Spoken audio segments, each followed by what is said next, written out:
하나님께서 오늘 우리에게 주시는 말씀은요, 요한계시록 1장 4절부터 7절까지 말씀, 마라나타, 우리 찬양 이 가사 그대로 그 말씀의 제목으로 말씀을 나누려고 하는데요. 함께 우리 제가 한 절 읽고 여러분들 한 절 읽고 우리 말씀, 하나님의 말씀을 교독하도록 하겠습니다. 자, 먼저 읽겠습니다. 요한은 아시아에 있는 7교회에 편지하노니 이제도 계시고 전에도 계셨고 장차 오시리시며 그의 보좌 앞에 있는 7영과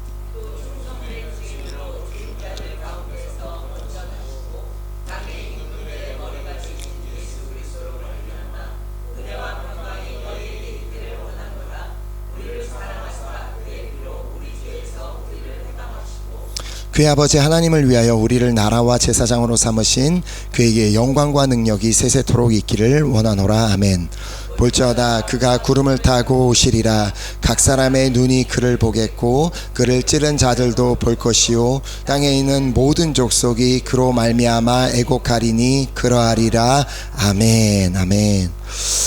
우리가 이제 방금 전에 이렇게 찬양을 통해서도 또 익히 들어서도 너무나 잘 알고 있는 이 마라나타라는 이 단어는 원래 아람어입니다. 그러니까 뭐 이렇게 구약 성경으로 기록된 헬라어, 아까 그 히브리어, 신약 성경으로 기록된 이제 히브리어, 헬라어가 아니라 이 마라나타라는 이제 본래 아람어인데, 아람어는 사실 이제 예수님께서 이 땅에서 이제 사역하시면서 사실 때 사용하셨던 그 언어로, 예수님께서 사용하셨던 언어라고 그렇게 알려져 있는데, 사실 이 부분에 대해서는 이렇게 학자들 간에 여러 가지 의견이 있습니다. 예수님께서 아람어를 사용하셨다고 주장하는 대표적인 근거로는 예수님께서 아람어로 말씀하신 장면을 담은 말씀들이 성경에 이제 곳곳에 있기 때문인데요. 예를 들어 마가복음 5장 41절 말씀을 보면 그 아이의 손을 잡고 이르시되 달리다굼 하시니, 이 달리다굼 역시도 아람어입니다. 자, 그리고 또한 마가복음 7장 34절 말씀을 보면 하늘을 우러러 탄식하시며 그에게 이르시되 에바다 하시니, 에바다 이 말 역시도 아람어입니다. 자, 그리고 우리가 너무나도 잘 알고 있는 말씀, 예수님께서 십자가 위에서 하신 말씀, 제9시에 예수께서 크게 소리 지르시되 엘리 엘리 라마 사박다니 하시니, 이를 번역하면 나의 하나님 나의 하나님 어찌하여 나를 버리셨나이까 하는 뜻이라. 자, 여기서 예수님께서 말씀하신 엘리 엘리 라마 사박다니 역시도 아람어입니다. 자, 이처럼 예수님께서 아람어를 사용하신 이 장면들을 기록하신 것으로 보아 당시 예수님께서 아람어를 사용하신 것이 맞다라고 그렇게 보기도 합니다. 자, 하지만 지금 이렇게 아람어가 사용된 이 세 가지 구절, 우리가 방금 보았던 이 세 가지 구절을 보면 한 가지 공통점이 있음을 발견하게 되는데요. 그것은 이 아람어가 사용될 때마다 바로 뒤에 그 뜻이 무엇인지를 해석해 놓았다는 것입니다.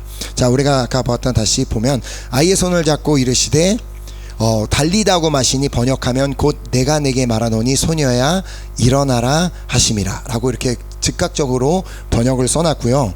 그 다음에 이제 그 7장 34절에도 하늘을 우러러 탄식하시며 그에게 이르시되 에바다 하시니 이는 열리라는 뜻이라 라고 하며 즉각적으로 그 뜻을 설명하고 있고, 또한 이제 예수님께서 말씀하신 엘리 엘리 라마 사박다니 하시니, 이를 번역하면 나의 하나님 나의 하나님 어찌하여 나를 버리셨나이까 하는 뜻이라.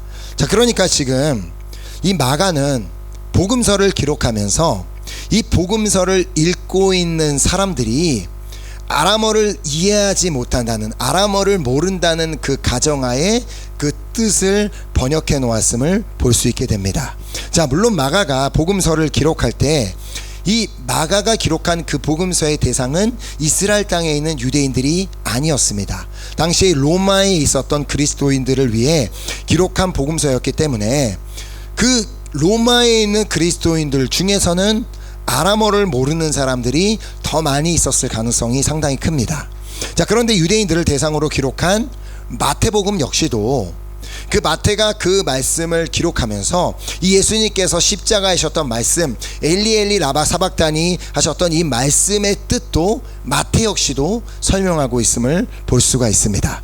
자, 그러므로 아람어는 당시에 모든 유대인들이 일상적으로 사용하던 언어였다고 보기는 어렵다는 말입니다. 모든 유대인들이 다 이해할 수 있는 말은 아니었다는 말인데, 당시 유대인들은 기본적으로 히브리어를 사용하고 있었고, 그래서 예수님도 당연히 히브리어를 사용하셨을 가능성이 큽니다.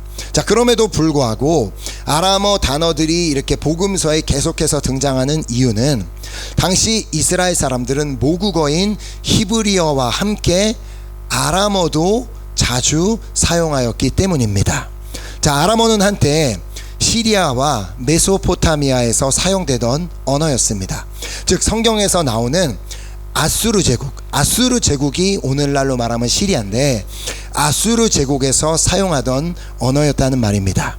자, 그러므로 과거 아수르 제국의 정말 이스라엘이 멸망하고 포로로 끌려갔던 이스라엘 사람들이 아람어를 배우게 되었고, 그곳에서 태어났던 2세와 3세들은 자연스럽게 그 나라 언어인 아람어를 배우고 사용하게 되었다는 말입니다. 자, 마치 오늘날 우리나라에도 일제 식민지의 잔재가 이 언어에 그대로 남아 있어서 우리가 쉽게 사용하는 이빠이 아니면 뭐 닭광, 아다리 같은 게 우리 나라 말 속에 그냥 자연스럽게 남아있는 것과 마찬가지 상황으로 이해하면 됩니다. 제가 이제 한번 그런 얘기를 들었는데, 우리나라 분들은 전체적으로 다 지식 수준이 상당히 높아서 이렇게 지방에서 시골에서 일하는 어르신들도 기본적으로 3개 국어는 다 할 줄 안다고. 왜냐하면은 운전을 하면서 핸들 이빠이 틀어라 하고 그렇게 얘기하는, 기본적인 3개 국어를 우리나라는 다 아는 정말 똑똑한 민족이라고.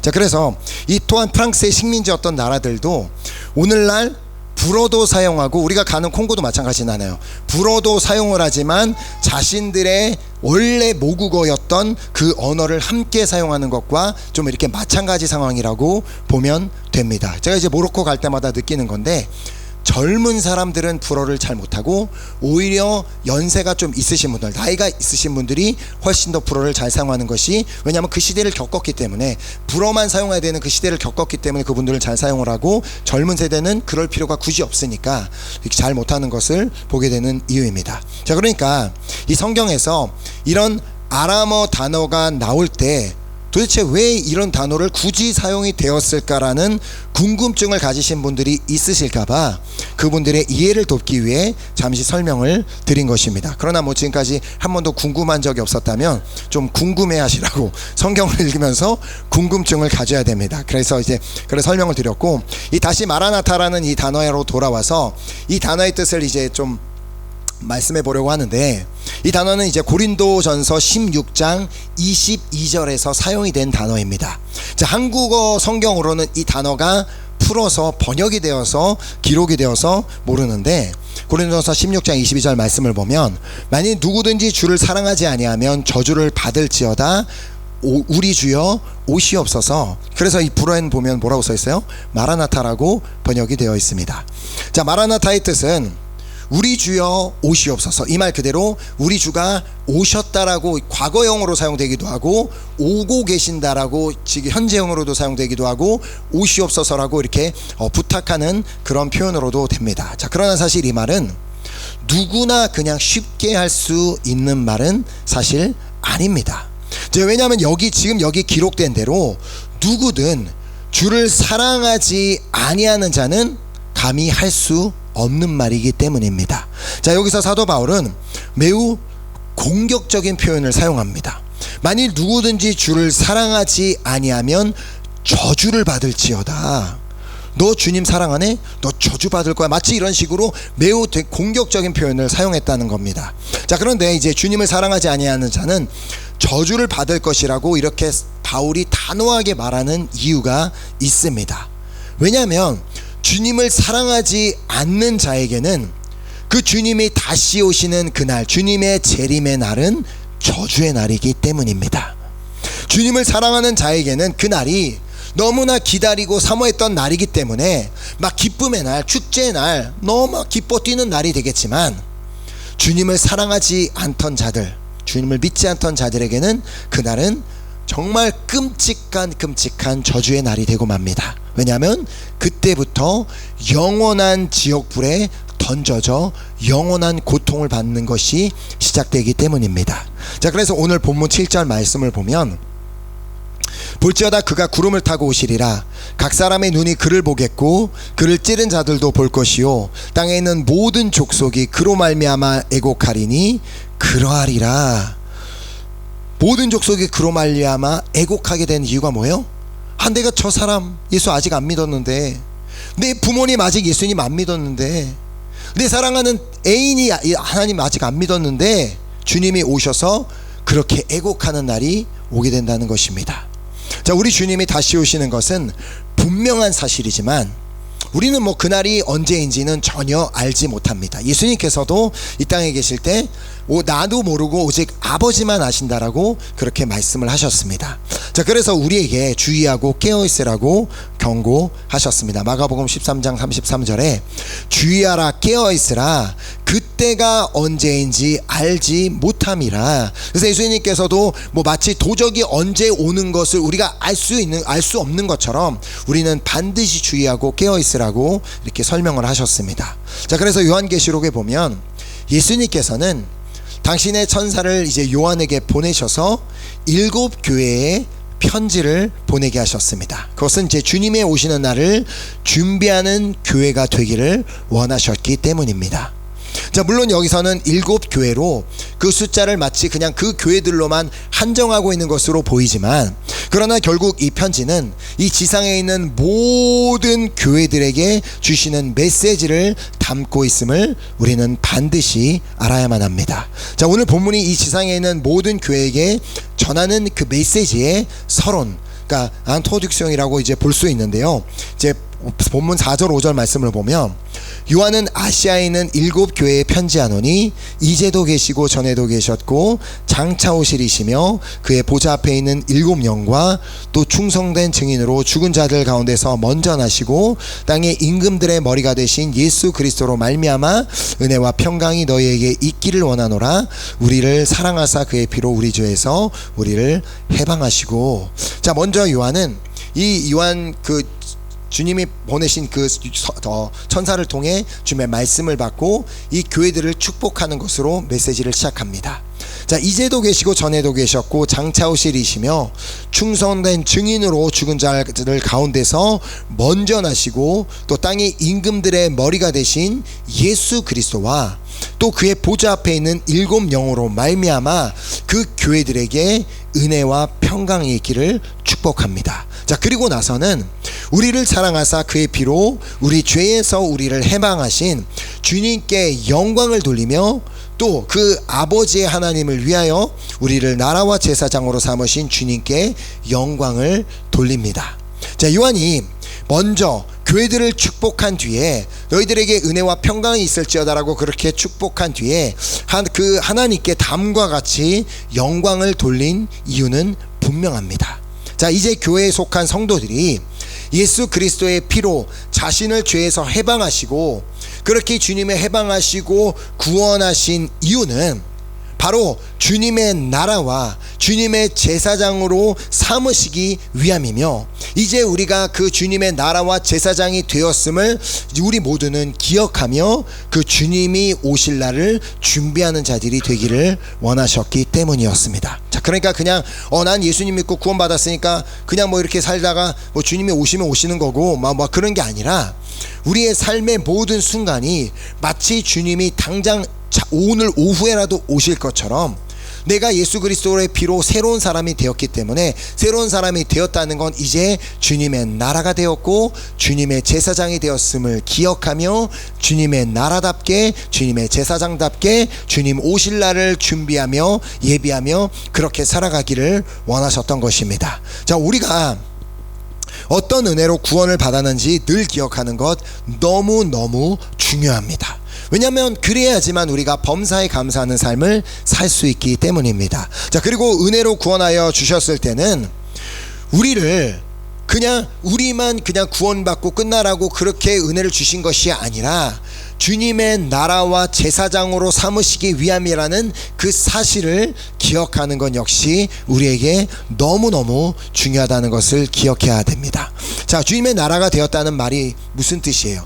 이제는 왕 대신 그 주님의 다스림을 받는 삶이 되었음을 의미합니다. 주님의 나라가 되었다는 것은 그 나라에는 반드시 주권자가 있어야 되는데 그 주권자가 바로 예수 그리스도 나의 하나님이시기 때문에 그 하나님으로부터 온전히 통치를 받는 다스림을 받는 그러한 삶이 되었다는 것을 의미하는 것이고, 또 제사장이 되었다는 말은 먼저 하나님 앞에 나아갈 수 있는 그런 자격을 얻은 예배자가 되었음을 의미하는 것뿐만이 아니라 주님을 모르는 이 세상과 하나님 사이에서 다리 역할을 감당해야만 한다는 말입니다. 자, 마치 제사장이 이제 구약 시대에 백성들과 하나님 사이를 연결해 놓는 그 다리 역할을 감당했던 것처럼 오늘날 우리를 제사장으로 부르신 이유는 하나님을 모르는 이 세상과 정말 그 하나님과 사이에 우리가 이제는 그 중간 다리 역할이 되어 우리가 그 역할을 반드시 주님을 모르는 자들이 하나님을 알 수 있도록, 하나님을 깨달을 수 있도록 그 중간 역할을 감당해야 한다는 것이기 때문입니다. 자, 주님이 언제 다시 오실지 모르기 때문에 우리는 계속해서 날마다 순간마다 주님의 나라로 살아가야 하며 또 제사장으로 살아가야만 하는 것입니다. 자, 왜냐하면 그래야지만 우리도 주님이 오시는 날 담대하게 마라나타라고 외칠 수 있게 되기 때문입니다. 자, 그렇게 오늘 우리가 믿는 주님이, 우리가 지금 믿고 있는 예수 그리스도가 어떤 분이신지를 정확하게 알고 믿는 것이 너무너무 중요합니다. 자, 그래서 오늘 이 시간은 요한계시록에서 7개 교회에게 주시는 그 주님께서 말씀을 주시면서 당신을 소개하시는 부분이 있는데, 그 당신을 소개하시는 그 말씀들을 통하여 주님을 더 구체적으로 알고 그 주님이 오시는 날을 기다리는 우리 모두가 되기를 소망합니다. 자, 먼저 주님께서 에베소 교회에게 말씀을 주시며 당신을 이렇게 소개하십니다. 에베소 교회의 사자에게 편지하라. 오른손에 있는 7뼈를 붙잡고 7 금촛대 사이를 지나시는 이가 이르시되. 자, 주님은 당신을 소개하시며 나는 7뼈를 붙잡고 7 금촛대를 사이를 지니시는 이라고 그 사이를 다니시는 분이라고 소개하고 있습니다. 자, 그렇다면 여기서 말하는 이 7별과 7 금촛대가 무엇을 의미하는가라는 질문의 답은 이 말씀의 바로 앞에 1장 20절에 말씀해 주셨습니다. 내가 본 것은 내 오른손에 7별의 비밀과 또 7 금촛대라. 7별은 7 교회의 사자요 7 촛대는 7 교회니라. 자, 7별은 7 교회의 사자이며 7 촛대는 7 교회다라고 주님이 이제 분명히 말씀해 주시는데, 이 말씀을 통해 볼 수 있듯이 우리 주님은 각 교회의 사자들을 붙잡고 계신 분이시며 각 교회 사이를 지나시는 분이라는 말씀입니다. 자, 특별히 교회 사이를 지나신다는 말이 우리에게 너무나도 중요한 이유는 이 말이 하나님의 임재, 그 교회 안에 임재하고 계신다라는 말씀이 되기도 하지만 실제로 우리 주님이 우리가 드리는 이 예배 가운데 거하시며 그 예배를 드리고 있는 우리를 지나다니시며 우리를 보고 계심을 의미합니다. 교회 사이를 다니시며 우리가 어떻게 예배를 드리고 있는지 다 지켜보고 계시기 때문에 어떤 사람의 예배를 보시며 그 사람의 예배는 받으실 수도 있지만 어떠한 사람의 예배는 주님께서 받지 않으실 수도 있다는 말씀을 보여주고 있습니다. 자, 이미 창세기 초반부터 아주 처음에 드린 그 제사의 이야기부터 주님께서 받으시는 제사도 있고 받지 않으시는 제사도 있다라고 매우 분명하게 그 가인의 제사를 통해 보여주셨습니다. 자, 그러므로 나는 그 교회 사이를 다니시는 그 주님 앞에서 오늘 우리가 드리고 있는 예배 가운데 주님이 여기서 거닐고 계시다면 그 주님 앞에서 주님 나라와 제사장으로서 예배를 드리고 있는지를 나 스스로의 예배 자세를 점검해 보는 것이 너무너무나 중요합니다. 자, 나를 위한 예배를 드리고 있는가, 아니면 주님을 위한 예배를 드리고 있는가? 나를 위한 예배는 뭐예요? 내가 뭘 받기 위해 오는 거, 내가 은혜 받으려고, 응답 받으려고, 뭐 좀 만나려고, 뭐 사람들에게 좀 얘기 좀 들어보려고, 그게 나를 위한 예배가 아니라 정말 주님께서 원하시는 받으시는 그 예배를 올려드리는 예배를 드리고 있는가라는 것입니다. 자, 나의 예배를 드리는 모습을, 예배 드리는 모습을 지켜보고 계시는 그 주님 앞에서 나는 과연 마라나타라고 그렇게 자신 있게 외칠 수 있는가? 자, 오늘 이 자리에서 예배드리는 우리 모두는 우리를 지켜보고 계시는 그 주님 앞에서, 주님 나 다 보고 계시죠? 그러니까 나는 주님 앞에 나는 마라나타라고 외칠 수 있습니다 라고 그렇게 고백할 수 있는 우리 모두가 될 수 있기를 소망하며 축복합니다. 아멘. 또한 주님께서는 서머나 교회에게 말씀을 주시며 당신을 다음과 같이 소개하시는데요. 서머나 교회 사자에게 편지하라. 처음이며 마지막이요 죽었다가 살아나시니가 이르시되. 자, 주님께서 말씀하시죠. 나는 처음이며 마지막이다. 그리고 나는 죽었다가 다시 살아난 자다. 자, 오늘 나는 과연 주님이 나의 인생의 처음이자 나의 인생의 마지막임을 인정하고 있는가? 내가 언제 죽어서 주님의 품에 돌아가게 될지는 오직 주님만 아시기 때문에, 나는 그때를 알지 못하지만 주님만 아시기 때문에 나는 그냥 그 시간까지 오직 그 주님 안에서 그냥 그 주님을 바라보며 그 주님만을 따르는 삶을 살고 있는가라는 그 질문을 우리 스스로에게 해봐야 합니다. 자, 뿐만 아니라 나는 죽었다가 다시 살아나신 분의 능력을 오늘도 믿고 그분을 의지하며 살아가고 있는가? 주님의 능력을 믿지 못하기에, 죽었다가 다시 살아나신 분인데 그분의 능력을 믿지 못하기 때문에 오늘도 여전히 걱정하고, 오늘도 여전히 두려워하고, 오늘도 여전히 불안해하고 있는 사람이 어떻게 주님 앞에서 마라나타라고 외칠 수가 있겠습니까? 자, 그렇지 않습니다. 또한 주님께서는 버가모 교회에게 말씀을 주시며 당신을 이처럼 소개하십니다. 버가모 교회 사자에게 편지하라. 좌우에 날선 검을 가지시니가 이르시되. 자, 여기서 주님이 말씀하시는 좌우에 날선 검은 뭐겠어요? 하나님의 말씀입니다. 자, 우리가 잘 알고 있는 하나님의 전신갑주 중에 성령의 검은 하나님의 말씀이다라고 에베소서가 말씀하고 있습니다. 에베소서 6장 17절에 성령의 검 곧 하나님의 말씀을 가지라. 자, 그래서 히브리서 4장 12절 말씀을 보면 하나님의 말씀이 좌우의 날선 검보다 예리하다고 말씀하시는 이유입니다. 자, 히브리서 4장 12절은 하나님의 말씀은 살아있고 활력이 있어 좌우의 날선 어떤 검보다도 예리하여 혼과 영과 및 관절과 골수를 찔러 쪼개기까지 하며 또 마음의 생각과 뜻을 판단하나니. 자, 우리 주님의 말씀은 살아있는 말씀입니다. 자, 그리고 활력이 있다는 이 말씀, 근데 사실 이 활력이 있다는 말씀보다는 이 불어가 갖고 있는 의미가 더 좋은데, efficacy, 이 말씀이 우리의 삶에 efficacy하다는 것, 그러니까 효능이 있다는 것, 어떤 우리의 삶의 순간순간에 필요한 그 효능이 있는 말씀이라는 것입니다.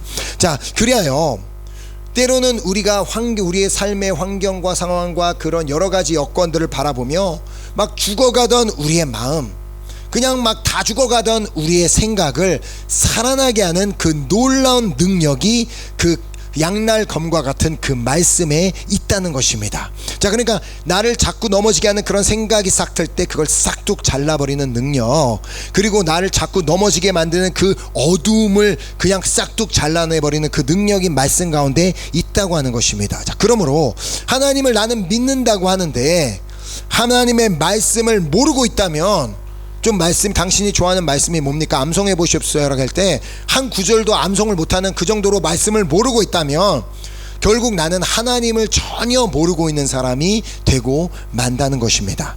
자, 말씀을 모르고 있는 사람이, 말씀을 읽을 생각도 없고 묵상할 생각도 없고 관심도 없는 사람이 어떻게 주님의 오심을 기다리며 마라나타라고 그렇게 할 수가 있겠습니까? 그럴 수는 없습니다. 자, 또한 두아디아 교회에게 말씀을 주시며 당신을 다음과 같이 소개하시는데요. 두아디아 교회의 사자에게 편지하라. 그 눈이 불꽃 같고 그 발이 빛난 주석과 같은 하나님의 아들이 이르시되. 즉, 주님은, 당신은 늘 우리를 불꽃과 같은 눈으로 바라보고 계시는 분이라는 말씀입니다. 자, 단지 우리 예배 가운데만 거니시며 우리를 바라보시는 분이 아니라 우리의 삶의 모든 순간에 불꽃과 같은 눈으로 우리를 바라보고 계신 분이며, 또한 발이 빛난 주석과 같아서 그 발이 의미하는 게 뭐예요? 우리와 함께 동행하시며 우리의 길을 비추고 계시는 분임을 말씀하고 있습니다. 자, 사실 내가 어디에 가든지 주님께서 나를 불꽃과 같은 눈동자로 바라보고 계심을 내가 정말 믿는다면, 첫 번째로 우리는 우리의 죄의 유혹을 이겨낼 수 있게 됩니다. 자, 그리고 두 번째로 우리는 두려움을 이겨낼 수 있습니다. 왜냐하면 그 주님이 지금 나를 바라보고 계시기 때문에 죄를 짓는 것이 두려워지고, 주님이 지금 나를 바라보고 계시기 때문에 나의 현실과 상황에 두려워할 필요가 없고, 주님이 나를 바라보며 동행하고 계시기 때문에, 또한 내가 어디에 가든지 나와 동행하시며 나를 바라보고 계심을 그렇게 믿는 사람이야말로 어디에 가든지 주님이 바라보고 계심을 믿기 때문에 그 주님 앞에서 살아가며 그 주님과 날마다 동행하는 삶을 살아가는 사람이야말로 그렇게 마라나타라고, 주님이 언제 오시든지 자신 있게 그렇게 마라나타라고 고백할 수 있게 될 줄 믿습니다. 자, 또한 사대교회는 에베소 교회에게 하셨던 말씀과 똑같이 당신을 하나님의 7영과 7뼈를 가지신이라고 소개하십니다. 그러니까 이 부분에 대해서 매우 중요하게 강조하고 계심을 볼 수 있습니다. 반복하고 있다는 건 중요하다는 것. 우리 예배 가운데 거니시는 분, 내가 지금 어떤 마음으로, 어떤 자세로, 어떤 생각으로 예배드리고 있는지 다 아시는 분. 그렇다고 우리가 그냥 온전히 좋은 상황만 있는 걸 바라시는 게 아니라, 주님께서는 또 주님께서 원하시는 제사는 그 상한 마음이라는 것처럼 그냥 솔직하게, 주님, 오늘 내가 정말 상한 마음을 가지고 왔습니다. 내가 이 마음이 그 주님의 말씀으로 새로워지고 변화되길 원합니다라는 그런 마음, 그 주님 앞에 솔직한 마음을 하나님께서 바라보고 계신다는 것입니다. 자, 그리고 빌라델비아 교회에게는 당신을 다음과 같이 소개하십니다. 요한계시록 3장 7절에 빌라델비아 교회의 사자에게 편지하라. 거룩하고 진실하사 다윗의 열쇠를 가지시니 곧 열면 닫을 사람이 없고 닫으면 열 사람이 없는 그가 이르시되. 자, 한번 주님께서 열기로 하셨다면 그 누구도 그 결단을 막을 사람이 없고, 한번 주님께서 닫기로 하셨으면 그 역시도 막을 수 있는 사람이 없다는 말씀입니다. 자, 이 말씀은 한편으로 보면 하나님께서 우리에게 어떠한 그 축복을 내리시기로 결단하셨다면, 그 길을 여셨다면 그건 그 누구도 막을 수 있는 자가 없다는 말씀이고, 또 때로는 우리의 삶에 하나님께서 너 그 길 아니야 라고 그 길을 닫아버리셨다면 그 누가 어떻게 한다 할지라도 그 길을 열 수 있는 사람은 없다는 말씀이기도 합니다. 자, 또한 예수 그리스도를 믿는 자들을 위해 열어놓으신 그 구원의 문은 그 누구도 닫을 수가 없지만, 그러나 그 주님이 다시 오시는 그날, 그 주님이 이제 끝이다라며 그 문을 닫으신다면 그 누구도 절대 예수님을 믿지 않던 자들은 들어갈 수가 없게 된다는 말씀이기도 합니다. 자, 그러므로 주님이 다시 오시는 그날, 나는 정말 그 문을 통해, 그 구원의 문을 통해 들어갈 확신이 있는 자만, 오늘도 그 확신을 가지고 살아가는 자만이 주님이 다시 오시는 그날 마라나타라고 고백할 수 있게 되는 것입니다. 자, 마지막으로 주님께서는 라오디게아 교회에게 당신을 소개하십니다. 라오디게아 교회 사자에게 편지하라. 아멘이시오, 충성되고 참된 증인이시오, 하나님의 창조의 근본이시니가 이르시되. 자, 혹시 여러분 그 아멘이라는 말의 의미가 뭔지는 그냥 알고 하고 계신다라고 저는 믿는데, 그냥 이렇게 교회에서 다 하니까 나도 해야 되나 보다라고 하는 게 아니라, 아멘이라는 말 자체는 히브리어에서 온 말이기도 하고 그 말이 그대로 헬라어로도 와서 진실이라는 의미를 가지고 있는 말입니다. 진실입니다. 자, 그러니까 누군가가 우리가 기도할 때 이렇게 우리가 옆에서 아멘이라고 하는 이유는 그 말이, 저분이 말하고 있는 말이 진실임을 고백합니다 라는 그런 의미를 담고 있고, 우리가 하나님의 말씀 앞에 아멘이라고 하는 이유 역시도 그 말씀이 진실임을 믿습니다라는 고백인 것입니다. 자, 그러니까 우리가 아멘을 할 때 정확한 의미를 알고 이제부터 우리 모두가 아멘을 했으면 좋겠습니다. 자, 그러므로 우리 주님이, 우리 예수님이 진실되시고 충성되시고 참된 증인이시며 하나님의 창조의 근본이신 것처럼 우리도 그 예수님을 닮아 예수님께서 우리를 창조하신 그 목적대로 진실된 삶, 충성된 삶, 참된 증인의 삶을 산다면, 우리가 그러한 삶을 살게 될 때 비로소 주님이 다시 오실 때 마라나타라고 고백하게 될 수 있는 줄 믿습니다. 아멘. 자, 물론 이 세상에 완벽한 사람 없습니다. 완벽한 그리스도인 없습니다. 나는 모든 율법을 다 지키고 하나님 앞에 아무런 흠도 없는 자라고 할 수 있는 자, 성경에도 있지만 의인은 없나니 아무도 없습니다. 그러니까 하나님께서 결국 원하시는 것은 완벽한 크리스찬을 원하시는 것이 아니라, 완벽한 크리스찬이 되어 막 그냥 그 어떤 순간에도 나는 마라나타라고 할 수 있습니다라고 그렇게 자만하는 사람이 되길 원하시는 것이 아니라, 내가 완벽하지는 않아도 오늘도 여전히 때로는 넘어지고 또 마음도 넘어지고 나의 생각도 넘어지는 때가 있긴 하지만, 그래도 어떻게 해서든 그 주님 앞에 붙어 있으려고 노력하고 매일매일 주님을 닮기 위해 노력하고, 주님이 불꽃과 같은 눈동자로 나를 바라보고 계시니까 어떻게든 그 주님 앞에 좀 올바르게 살아보려고 노력하고, 좀 그 주님 앞에 날마다 한 걸음 더 나아가기를 노력하는 자, 그렇게 매일매일 믿음으로 살려고 노력하는 자라면 그 누구나 다 마라나타라고 고백할 수 있는 줄 믿습니다. 그러니까 주님께서 원하시는 그 그리스도인의 모습은 완벽한 자가 아니라 정말 그 주님을 닮기 위해 오늘도 어떻게 해서든 조금이라도 더 노력하는 자, 나는 안 돼, 어차피 난 안 돼라고 포기하는 자가 아니라, 나는 그래도 주님을 닮아볼 거야, 어떻게 해서든 주님이 기쁨이 돼볼 거야 라고 노력하는 자를 주님께서 기뻐하시는 줄 믿습니다. 자, 그러므로 늘게요, 준비된 삶을 살기 위해 계속해서 말씀을 드린 것처럼 늘 그 말씀을 붙잡고 말씀을 정말 어떻게 해서든 또 묵상하고 말씀을 기억하며 그 말씀과 또 기도 생활을 함으로 말미암아 주님이 언제 어느 순간 우리가 어디에 있을 때 오시더라도 마라나타, 아멘, 주 예수여 어서 오시옵소서라고 그렇게 자신 있게 고백할 수 있게 되는 여러분과 제가 될 수 있기를 예수 그리스도의 이름으로 축복합니다. 아멘. 오늘 이 귀한 결단을 가지고 우리 함께 찬양 드리고 우리 기도하도록 하겠습니다.